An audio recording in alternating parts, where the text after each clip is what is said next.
저희들에게 주시는 우리 하나님 말씀을 같이 봉독하고 말씀의 은혜를 나누기 원합니다.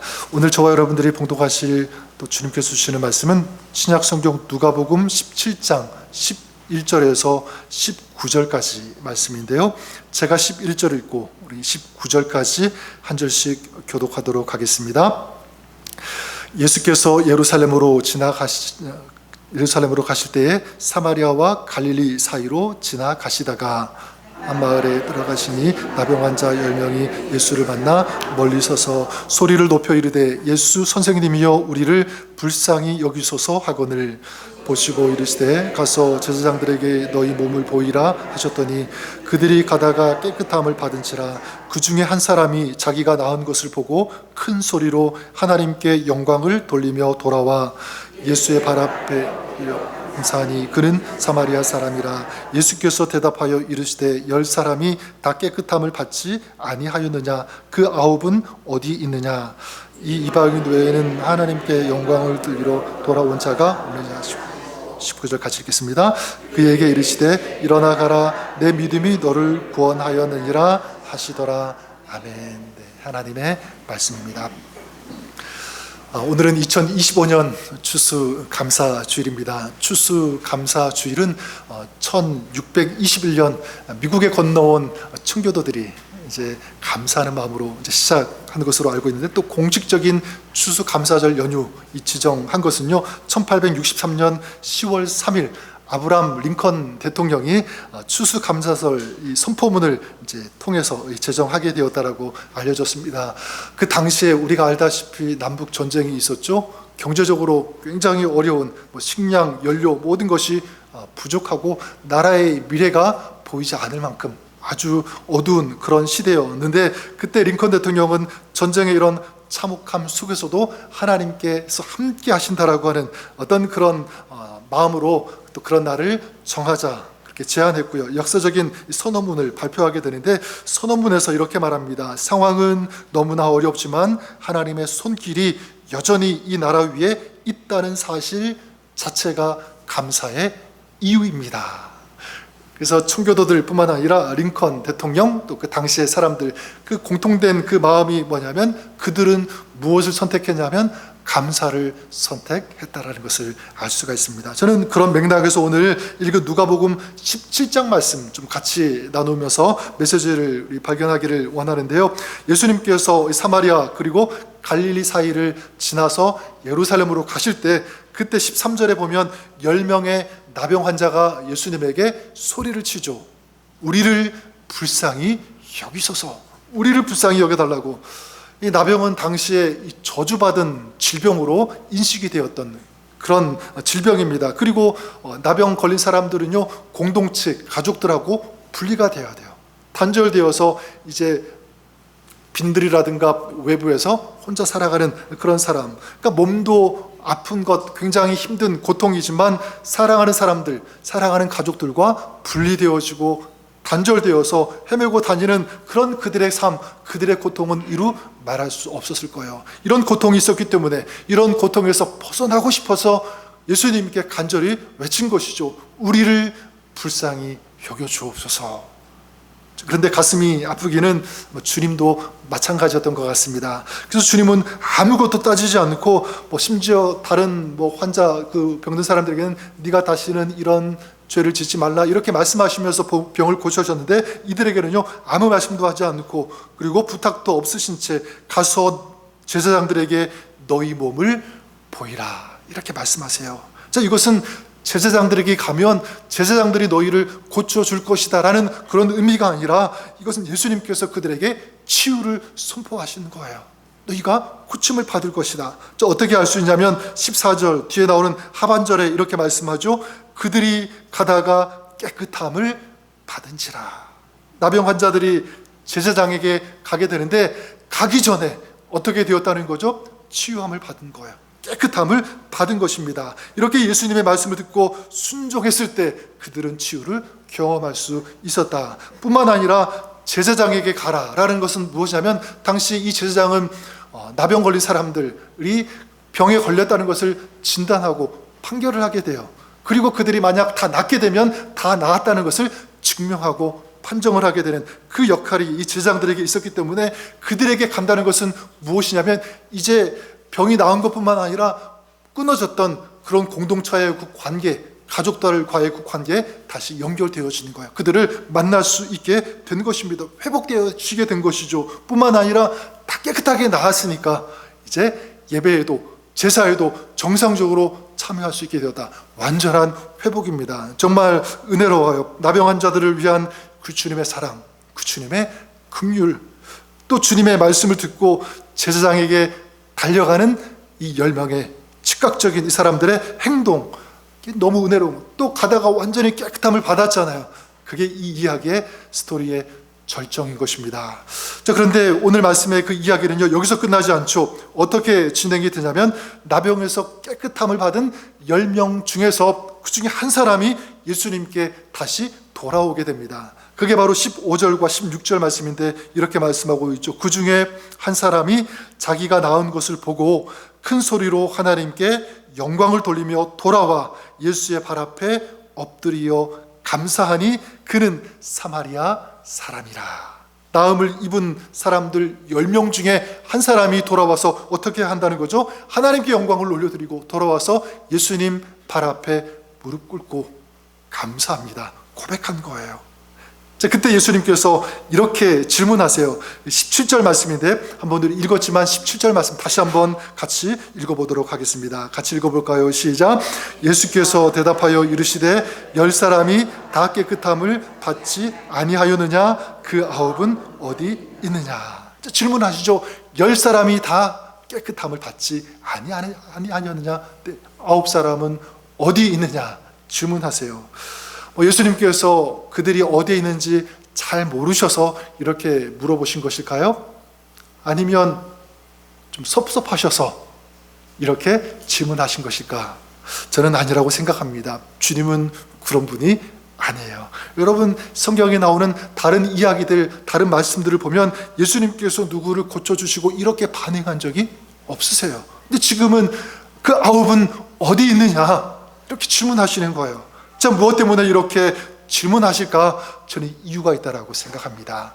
이렇게 물으신 그 이유, 바로 무엇이냐면 감사가 엄청난 영적인 축복의 비밀이 되기 때문에, 감사는 그냥 감사가 아니라 영적인 축복이 되는 그런 비밀, 그 능력, 그 힘이 되기 때문에 그렇다는 거예요. 저는 여러분 그 우주선 발사하는 그런 장면을 한번 상상해 보시기를 바랍니다. 우주선이 이 지상에서 발사될 때 카운트다운 10부터 쭉 하면서 마지막 제로 0이 되면 어떻게 하죠? 버튼을 누르게 되잖아요. 버튼을 누르는 순간 그 거대한 그 우주선이 어떻게 합니까? 불을 뿜고 하늘을 박차고 하늘을 향하여 날아가게 되는 거예요. 얼마나 멋있는 장면 아닙니까? 저는 감사가 그 버튼과 같다라는 그런 생각을 해보게 되는 것입니다. 왜 그럴까? 감사는요, 마귀가 주는 고통, 이 두려움을 이기게 하는 파워, 능력이 되기 때문에 그래요. 여러분, 종종 제가 말씀드리지만 마귀가 노리는 것은 무엇인가 라고 할 때 마귀가 노리는 것은 어려움, 힘든 그런 일도 주지만 궁극적으로는 그 사람이 무너지게 하는 것, 파괴시키는 것, 그 삶의 힘과 파워, 능력을 잃어버린 채로 살게 하는 것, 바로 그것 아니겠습니까? 그래서 끊임없이 이 사단은요, 마귀는 유혹하는 거예요. 어떤 작은 일, 어려운 힘든 일이 있으면 그냥 그것을 극복하고 이기는 그런 쪽으로 생각해야 되는데 자꾸 원망하게 하고 불평하게 하는 그런 일들을 준다. 그래서 결국은 믿는 사람으로서의 어떤 그런 정체성, 아이덴티티, 이 능력과 힘을 잃어버린 채로, 상실한 채로 살게 하는 그런 모습으로, 이게 마귀의 전략 아니겠습니까? 자, 그런데 이런 마귀의 진입로를 차단하고요, 이런 마귀의 공격을 아예 극복하고 막는, 무력화시키는 가장 강력한 방법이 무엇인가? 저는 감사라고 믿습니다. 감사. 살아가면서 당연히 이런 상황에서는 원망하는 것이 맞는데, 불평하는 것이 맞는데, 그런데 감사해요. 감사해요. 여러분, 그러면 마귀가 더 이상 어떻게 힘쓸 수 있겠어요? 그렇죠? 아니, 당연히 저런 상황이면 원망해야 되는데, 그래야 뭔가 좀 그 다음 이야기가 이어지는데, 그러지 않고 끊어버리고 감사하는 거예요. 마귀는 힘쓸 수 없는 것입니다. 따라서 마귀가 가장 무서워하는 사람 어떤 사람일까요? 뭐 믿음이 좋다라고 스스로 얘기하는 사람, 뭐 성경을 많이 알고 성경에 대한 지식이 많다, 물론 그럴 수도 있지만 저는 마귀가 가장 무서워하는 사람, 원망할 수밖에 없는 상황에서도 감사할 수 있는 그런 사람인 줄 믿습니다.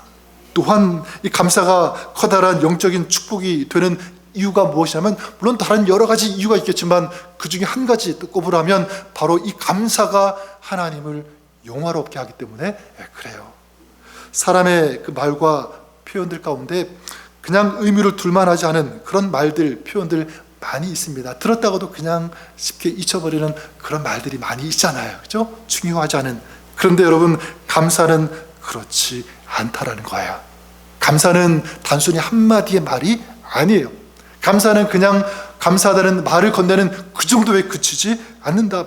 이 감사의 말은요, 대단한 의미를 가지고 대단한 능력과 힘이 있다는 것을 우리가 알아야 합니다. 그래서 여러분, 가족이라든가 친구 아니면 가까운 사람들에게 감사하다라는 이런 마음, 이런 말을 표현하게 되면 어떻게 되죠?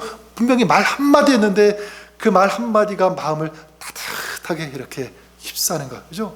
힘들었는데, 너무 마음이 무거웠는데, 차가웠는데 이게 따뜻해지면서 막 용기와 힘, 이런 것들을 얻는, 이게 이 감사의 말의 능력 아니겠습니까? 그래서 처음 만난 사람도, 잘 알지 못하는 사람에게도 감사합니다 그러면요, 이 관계가 더 깊어지고 더 가까워지는 것 우리 경험하게 되고요. 이미 잘 알고 있는 그런 사람들에게 또 감사합니다 얘기하면 어떻게 되죠? 그 관계가 더 끈끈해지고 더 깊어지고 더 아름다워지는 것을 보게 되는 거예요. 그래서 여러분, 우리 키웠던 아이들이 나중에 장성해서 커서 부모님에게 찾아와서 엄마 아빠 감사해요 이렇게 얘기하면, 수십 년 동안 그 아이 키우느라고 얼마나 고생했습니까? 얼마나 힘들었습니까? 아픈 적도 있었고 눈물 흘린 적도 있었는데 그 쌓였던 그 아픔, 그 눈물, 힘든 그 모든 것들이 그 감사합니다, 고마워요 그 한마디 때문에 다 녹아지는 것 여러분 경험하지 않으십니까? 그래, 여러분, 사람도 그런데 하나님은 어떠실까 그런 생각을 해보게 됩니다. 시편 50편 23절에 그래서 유명한 말씀 있지 않습니까? 감사로 제사를 드리는 자가 나를 영화롭게 하나니. 이건 다른 사람이 얘기한 것이 아니라 하나님께서 직접 주가 되셔서 이렇게 말씀하시는 거예요. 다른 것이 아니라 감사로 제사를 드리는 자가, 다시 말해서 감사를 드리는 자가 나를 영화롭게 한다. 나는 다른 것보다도 감사로 나에게 찾아오는, 감사를 표현하는 그 사람을 통해서 나는 영광을 받는다. 내 마음이 너무 좋다. 그런 마음이 든다라는 것, 이게 주님의 음성, 주님의 말씀인 것입니다. 따라서 감사는요, 하나님과의 관계 정말 아름답게 만들어지는 거예요. 더 깊어지는 거예요. 따라서 우리가 하나님과 정말 관계가 더 깊어지고 정말 하나님께 영광을 올려드리고 하나님께 영화로운 그런 삶을 살고 싶다면 무엇이 필요한 거죠? 감사인 것입니다. 저는 그런 의미에서 여러분들을 축복합니다. 감사로 하나님을 영화롭게 하는 그런 삶을 살아가시는 여러분 다 될 수 있기를 주님의 이름으로 간절히 축원합니다. 자, 그러면 우리가 한번 생각해 볼 수 있는 것 이거죠. 그러면 어떤 감사가 하나님을 영화롭게 하는가? 어떤 감사가 하나님을 정말 기쁘시게 하는 것일까? 거기에 대한 답, 오늘 말씀에 이 나병 환자가 감사를 말하기 전에 나오는 그 말씀 속에서 저는 찾을 수 있다고 생각하는데요. 우리 15절 말씀 우리 다시 한번 같이 읽어보도록 하겠습니다. 15절 같이 읽어볼까요? 시작. 그 중에 한 사람이 자기가 나은 것을 보고 큰 소리로 하나님께 영광을 돌리며 돌아와.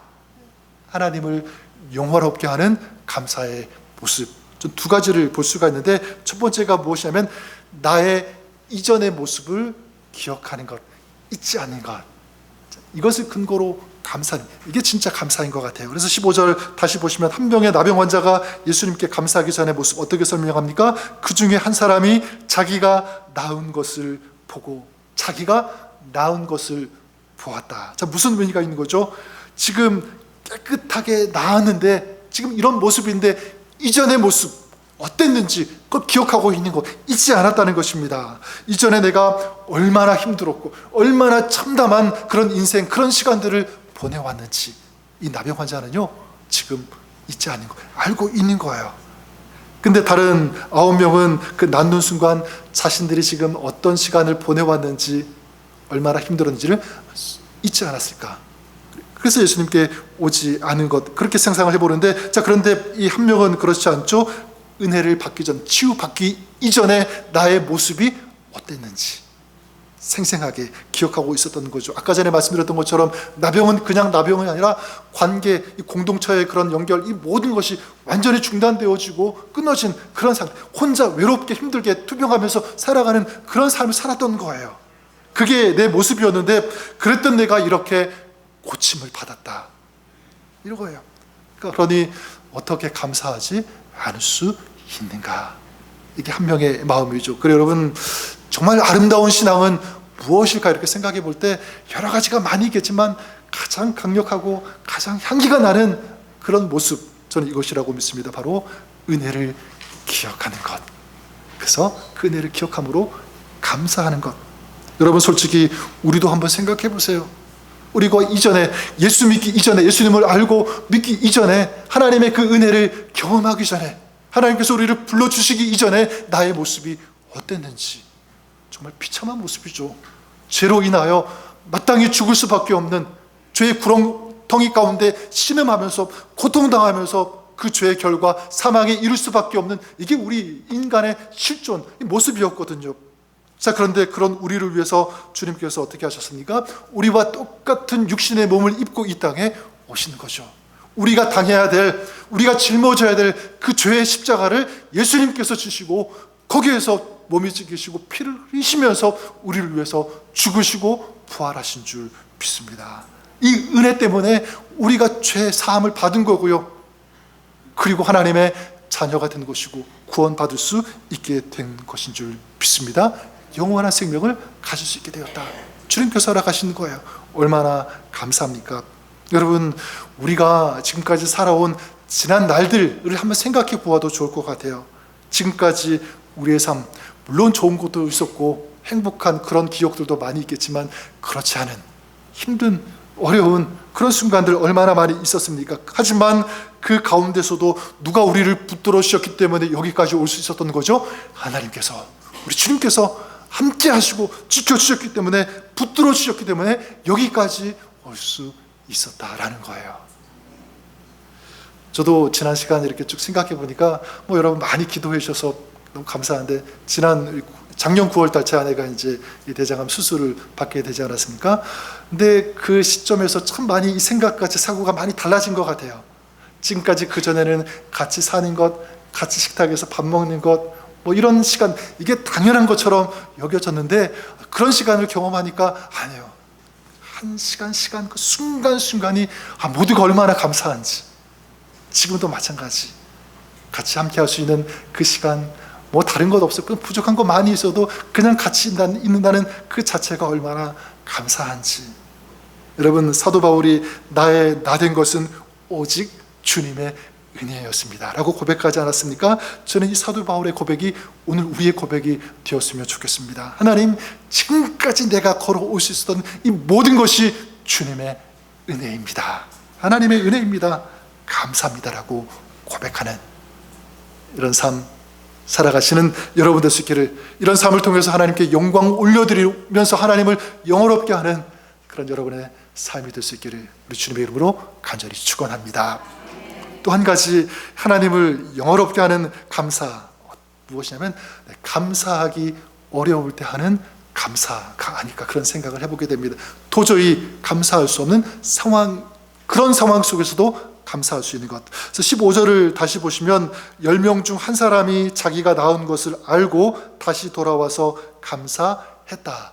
10명 중에 한 사람만이 감사했다는 것. 자, 무엇을 말해주냐면, 은혜를 받은 사람은 많지만 감사하는 사람은 많지 않다, 적다. 우리가 이건 살아가면서도 많이 경험하는 것 같아요. 전 여러분들이 은혜를 받았는데 감사하지 않는 사람이 아니라 감사할 수 있는 그런 여러분 우리가 될 수 있기를 바랍니다. 여기에 대해서 조금만 더 깊이 생각하면, 그 중에 한 사람은 감사할 수 없는, 감사하기 좀 어려운 그런 상황 속에서도 좀 감사했다라고 생각해요. 아니, 나병 환자에서 고침을 받았으니까 어마어마한 이 은혜 받은 것 아닌가, 감사하는 것 당연한 것 아닌가 이렇게 생각할 수도 있을 거예요. 만약 이 논리대로라면 다른 9명도 다 왔어야 돼요. 그렇죠? 감사했어야 돼요. 그러지 않았잖아요. 그러면 다른 9명은 왜 오지 않았을까? 왜 감사하지 않았을까? 생각해 볼 때 그들은요, 다른 사람과 비교했기 때문인 것 같아요. 다른 사람, 나만 이런 은혜 받은 것 아니라 다른 사람도 받았다.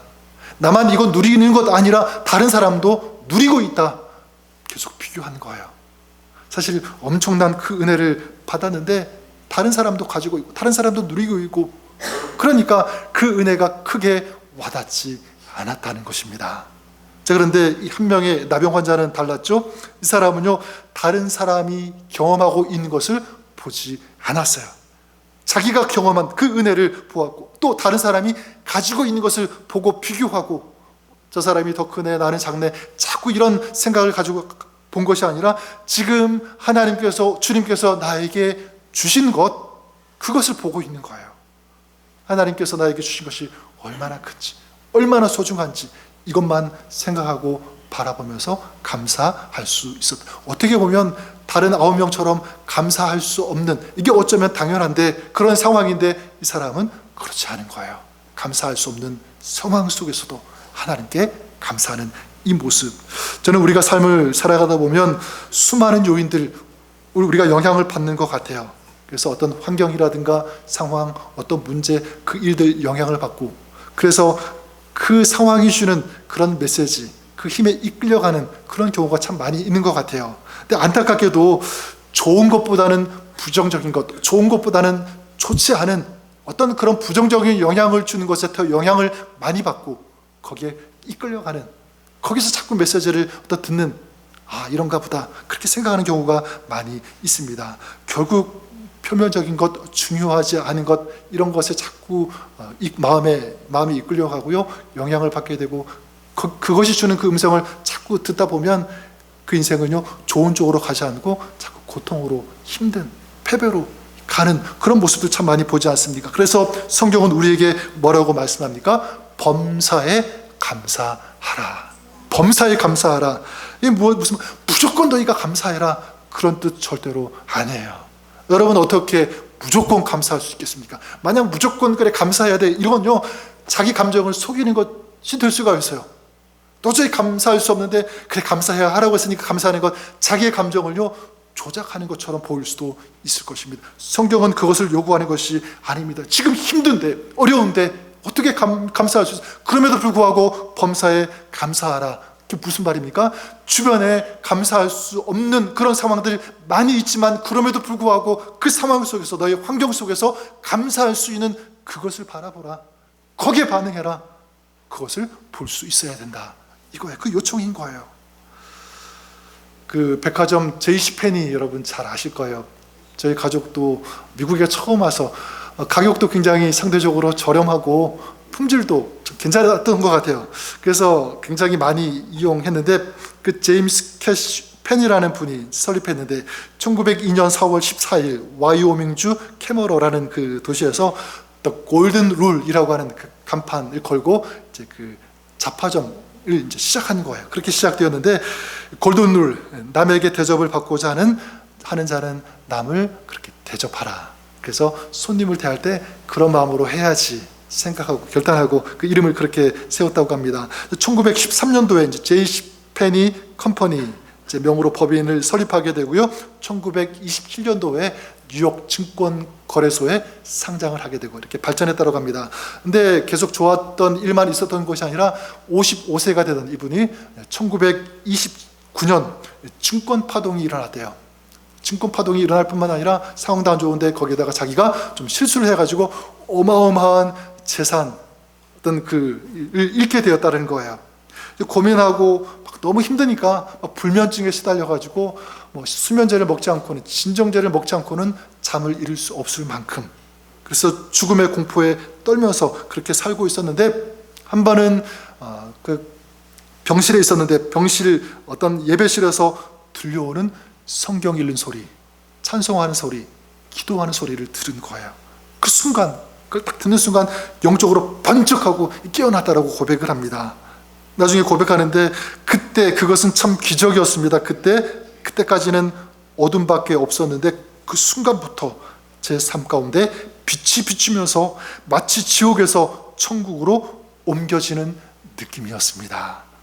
그 후에 재계에서 막 1600개가 넘는 그런 매장을 설립하게 되고요. 연간 40억 달러 이상 매출을 올리는 그 JCPenney 지사를 이룰 수 있었다고 합니다. 나중에 이제 플로리다의 그 은퇴 목사님들을 위해서 주택을 한 100채 이렇게 지어서 헌납하는 그런 일도 있었는데 그때 그 당시에 그 변화를 이렇게 또 고백했다고 합니다. 나는 그 순간 이것을 깨달았습니다. 어떻게 하면 많은 것을 많은 사람에게 줄 수 있을까 생각하며 내게 아직도 있는 것에 감사하는 생활을 하는 가운데 참다운 복이 있음을 알았습니다. 뒤에 나오는 말이 참 마음에 와닿는 것. 내게 아직도 있는 것에 대해서 감사한다. 그런 감사하는 생활을 있었던 것, 이게 참 너무 귀하다. 이걸 잃지 않으니까, 이걸 다시 찾으니까 너무 행복했다 라는 그 고백인 거예요. 자, 무엇이냐면 이분 상황은 어려웠지만 지금 무엇을 본 거죠? 자신에게 있는 것을 본 거예요. 상황은 너무 어려웠지만 그 상황을 있는 그대로 보지 않고 믿음의 눈으로 하나님 관점에서 성경적으로 그 상황을 어떻게 하는 거죠? 해석하는 거예요. 이게 끝이 아니다. 이 상황, 이 현실, 이게 지금은 힘들지만 나를 성숙하는 데 있어서, 나를 자라가는 데 있어서 지금은 꼭 필요한 것이다. 더 아름다워질 것이다. 나는 이길 수 있다라고 이렇게 신앙적으로 해석했다는 사실입니다. 결국 더 중요한 것이 무엇인지, 하나님께서 원하시는 것이 무엇인지 그걸 찾고 그것을 바라보고 붙잡는 거예요. 이런 삶 하나님께서 영광스럽게 받아주시고 또 하나님을 영화롭게 한 신앙이 된 줄 믿습니다. 저는 저와 여러분 우리가 그럴 수 있기를 바라요. 공동체에서도 마찬가지입니다. 여러 가지 상황, 복잡한 그런 일 가운데 여러분 의지적으로 좋은 것을 보기를 원하는 그런 여러분 될 수 있기를 바랍니다. 그래서 감사의 이야기, 좋은 이야기, 향기 나는 그런 이야기를 자꾸 찾아내는 거예요. 그것들을 얘기하고 전하는 그런 아름다운 가정, 공동체 만들어 가시는 저 여러분 우리가 될 수 있기를 주님의 이름으로 간절히 축원합니다. 저는 마지막으로 이 손양원 목사님 그 이야기를 좀 소개하면서 말씀을 정리하기를 원하는데 아마 손양원 목사님 잘 아실 거예요. 그 이야기를 들을 때마다 참 큰 울림이 되고 도전이 되는데 그 여수 애양원 한센병, 오늘 말씀에 나오는 그 나병 환자들, 그런 환우들을 돌보는 그 목회를 쭉 해오셨는데요. 1948년 여수 순천 사건, 그때 이 손 목사님의 두 아들이 공산당 청년에 의해서 총살당하는 비극을 경험하게 되죠. 이런 비극적인 상황에서 손양원 목사님이 장례식에서 이런 고백을 하세요. 뭐라고 했냐면 10가지 유명한 그런 감사 제목 아닙니까? 첫 번째가 나 같은 죄인의 혈통에서 순교의 자식들이 나오게 하셨으니 하나님 감사합니다. 허다한 많은 성도들 중에 어찌 이런 보배들을 주께서 하필 내게 맡겨주셨는지 그 점 또한 주님께 감사합니다. 삼남 삼녀 중에서 두 아들 장자와 차자를 바치게 된 것 하나님 감사합니다. 한 아들의 순교도 귀하다거늘 하물며 두 아들의 순교라뇨 하나님 감사합니다. 예수 믿다가 누워 죽는 것도 큰 복이라 하거늘 하물며 전도하다 총살 순교 당했으니 하나님 감사합니다. 미국 유학하려고 준비하던 아들 미국보다 더 좋은 천국에 갔으니 마음이 안심되니 감사. 나의 사랑하는 두 아들을 총살한 원수를 회개시켜 내 아들 삼고자 하는 사랑의 마음을 주신 하나님 감사합니다. 내 두 아들의 순교로 말미암아 무수한 천국의 아들들이 생길 것이 믿어지니 우리 하나님 감사합니다. 이 같은 역경 중에서도 진리와 하나님의 사랑 찾는 마음 믿음 주신 우리 주님께 감사합니다. 이렇듯 과분한 축복 누리게 된 것 감사합니다. 10가지 유명한 감사 제목 아니겠습니까? 그래 여러분 오늘 말씀에도 예수님께 돌아와 감사한 그 한 사람을 보실 때 우리 주님께서 얼마나 기쁘셨을까? 아마 그 사람이 엎드려서 감사하는 그 모습을 보시면서 예수님 마음에 전율이 막 일어났을 것 같아요. 너무 감동이 되어서. 그래서 예수님께서 19절에 그 사람에게 뭐라고 말씀하시죠? 이렇게 말씀하십니다. 일어나 가라 내 믿음이 너를 구원하였느니라. 너의 믿음이 것들을 구원했다 이렇게 말씀하고 있습니다. 이거를 영적으로 그의 영혼이 구원받았다 이렇게 해석하는 분들도 계시고, 어떤 주석에 보면 이렇게 해석하기도 합니다. 그의 나병만 없어진 것이 아니라 그가 나병으로 인해서 없어졌던 손가락, 발가락, 코 이런 것들이 다시 회복되었다, 다시 살아났다 이렇게 해석하기도 합니다. 어느 쪽으로 되었든 구원받았다라고 하는 것 무슨 뜻입니까? 잃어버렸던 것, 없어졌던 것이 다시 어떻게 된 거예요? 복구되어진 거예요. 회복된 것입니다. 다시 생겼다, 회복되었다. 저는 다른 9명이 경험하지 못한 놀라운 이 축복을 한 사람이, 어떤 사람이죠? 감사한 사람이 좀 받았다라고 믿습니다. 감사가 축복의 문이 된 거죠. 그 9은 어디 있느냐? 전 여러분들에게 도전합니다. 예수님께서 그 9은 어디 있느냐라고 하실 때 그 9명이 여러분, 우리가 아니라 한 사람, 주님 앞에 나와서 그 주님의 은혜 감사해서 고백하는 이 한 사람이 오늘 저 여러분, 우리 여러분의 가정, 우리 공동체가 될 수 있기를 바랍니다. 아름다운 삶을 살아가시는 복된 여러분의 삶 될 수 있기를 우리 주님의 이름으로 간절히 축원합니다. 기도하겠습니다. 그 9은 어디 있느냐? 하나님, 우리가 그 9에 속한 자가 아니라 주님께서 베풀으신 그 은혜에 너무 감사해서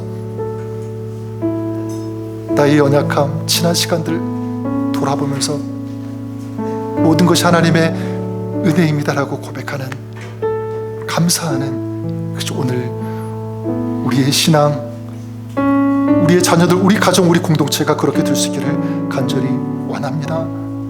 이런 마음으로 예배하는 저희들, 이 시간, 이 자리에 주님께서 함께 하시고 주님을 영화롭게 하는 저희들의 고백, 감사 예배가 되게 하여 주옵소서. 그런 삶 살아가는 저희들 될 수 있도록 축복하여 주옵소서. 예수님의 이름으로 기도드립니다. 아멘.